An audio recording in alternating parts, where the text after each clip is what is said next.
Bismillahirrahmanirrahim. Assalamu alaikum students. Today's topic is modal auxiliary verbs. What are modal auxiliary verbs? What function do they perform? And the uses of those auxiliary verbs.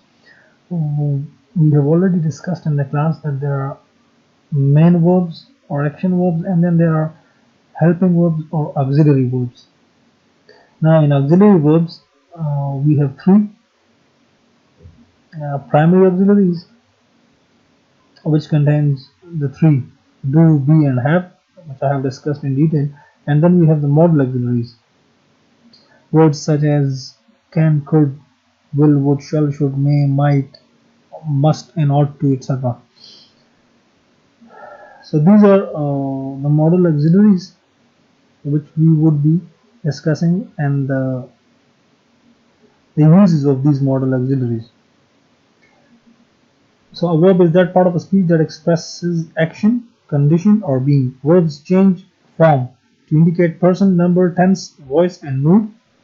The way verbs change, like in present indefinite tense we add s or es, then in past tense we add d or ed. So they depend on the tense, sentence, all those things.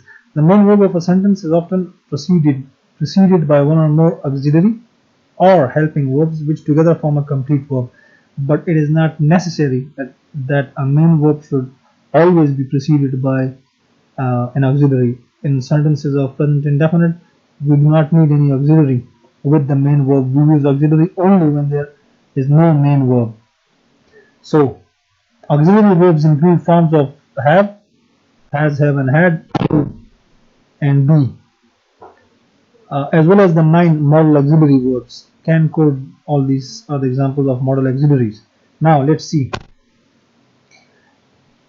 the common meanings of modal auxiliary verbs. Modal auxiliary verbs are followed by the base form of a verb to show certainty, necessity, or possibility. So these three functions, certainty, necessity, possibility, permission, all those are the uses of these modal auxiliaries.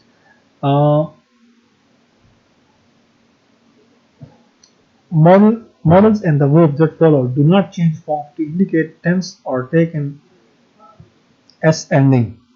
Whenever there is a modal auxiliary used, there can be no change in the form of the verb. You cannot add s or es, you cannot add d or ed, because this modal auxiliary, when it is used, the main verb cannot be changed. Neither can there be any change in the form of the modal auxiliaries.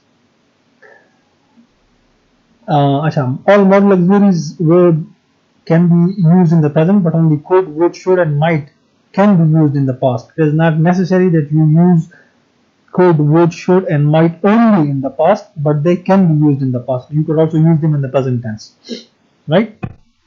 Okay. Now can and could. Can and could are used to show or infer general ability. So it shows, or you can infer the general ability of the speaker. For example, you can arrive anytime, but you may want to be early to get a good seat. So this word can here and may, they show what? General ability, that he can arrive, and once he arrives he may have a seat, a good seat. The second example is that she could recite the entire poem from memory. She could. So this could shows the ability, her ability to recite the poem. Second function is to make a polite or an informal request. Now can and could are also used to make a request. For example, can you leave early tomorrow, and could you give me a ride? Both sentences, they show requests, but polite requests. The next function is that they are also used in permission. You can take a day off tomorrow if you can't find a babysitter. So there are permissions, and possibilities also. If necessary, you could ask for an extension. So this is a permission. Now they are also used for predictions. When you anticipate, जब आप कोई patient गोई करना चाहते हो कि if you work hard you can relax for the rest of the semester. तो prediction कहाँ पे आ गई यहाँ पे, अगर इफ यू वर्क हार्ड, अगर आप मेहनत करते हो, you can relax for the rest of the semester, this is used for prediction also. The second example, if you continue to improve your grades, you could graduate with honors. Again, the first part of the sentence is that condition, that if you continue to improve your grades, then there is a prediction that you could graduate with honors. So these are the uses of can and could, modal auxiliaries. Then you have will and would. So they are used for the first time. Firstly, they are used to make a polite or informal request. Do keep in mind the informal requests, because when we come to shall and should, then we will have formal requests also. So, will you join me for lunch, and I would appreciate your assistance. They are polite and informal requests, asking someone for lunch and their help also. The second is to make a formal request. They're also used in formal requests. Will you be quiet, or will you please pay attention? The way a teacher might ask his students in the class. So those are formal requests. They cannot be called as informal. Then to show intention or to indicate certainty. You intend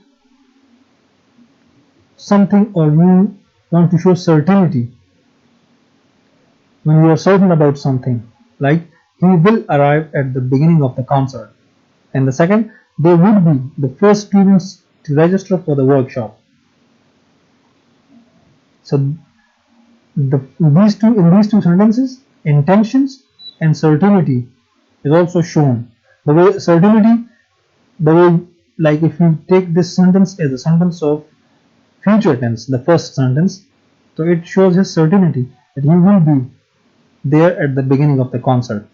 Then again, the third one, the fourth one, to make a prediction. If she receives a scholarship, she will continue with her studies. And the second one, I would be surprised if he is not elected. So they are also used for predictions. Okay, shall, to show intention, something which you intend to do, जो कि आपने plan किया हो, जिसका आपको इरादा हो कोई काम करने का, कि जी we shall overcome, we shall attend the class. और फिर to make a polite or informal request, shall I open it for you? Again the same functions, the modal auxiliaries that they perform, intentions, permissions, and all those things. Should. So the first use is to indicate expectations. You should receive a new credit card in the mail. For example, if a student asks in the class for something, and I tell him that you should have it by tomorrow. So this, by saying this, I show my expectations that the person would receive the said thing whenever it is expected. Then we use should to suggest or provide advice. If you expect to pass the exam, you should devote more time to studying. Now you should devote more time to studying. This is an advice. When you advise someone, you use this modal auxiliary should. And the third one is to infer responsibility or obligation. कोई जिम्मेदारी हो, ठीक है, कोई जिम्मेदारी हो या कोई आपकी